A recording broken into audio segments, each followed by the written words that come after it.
freight forwarding, I spent roughly about 24 years in freight forwarding, and I'm still heavily involved in international business today. But what freight forwarding is, the easiest way to think about it is effectively you're a travel agent for cargo, for goods moving internationally. Freight forwarders get involved in the arrangement of transportation, which includes the pickup of the cargo, sometimes the packaging of that cargo for export.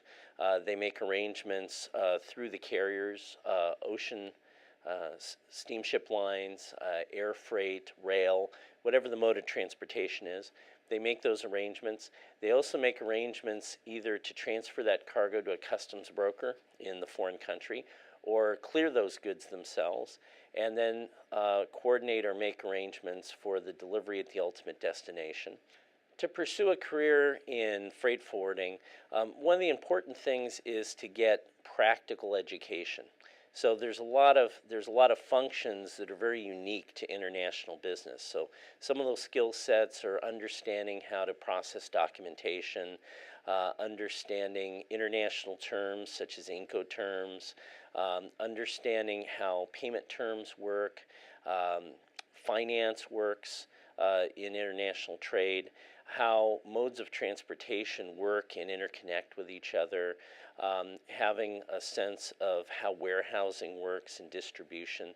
So these are all skills that are very specific to logistics.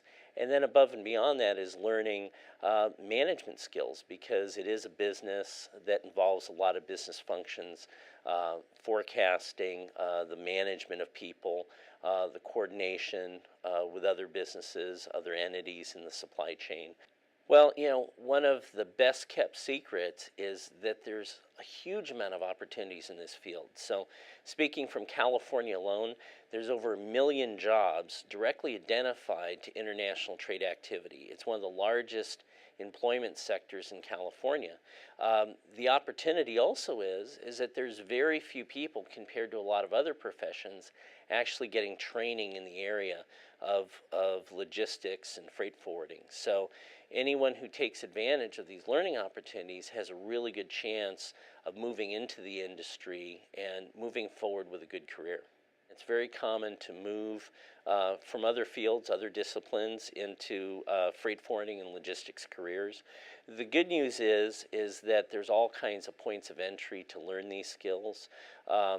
There are many community colleges as well as universities that offer curriculum in logistics and international trade. Above and beyond that, there's trade groups that offer education as well. So the National Association of Customs Brokers and Freight Forwarders, they actually have designations, certificate designations for being certified in freight forwarding and customs brokerage.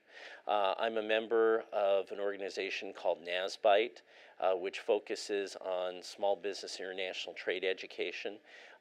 They have a certification called the CGBP, and so there's many different organizations that provide training on passing the CGBP test, so I would highly recommend that.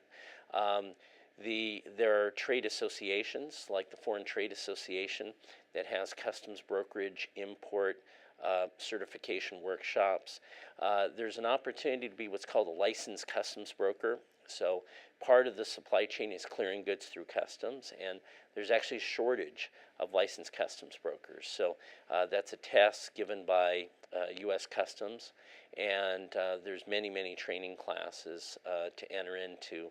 Be prepared to take that test. So there's both opportunities along trade associations, private sector opportunities, as well as formal educational opportunities to get into the field of logistics and freight forwarding.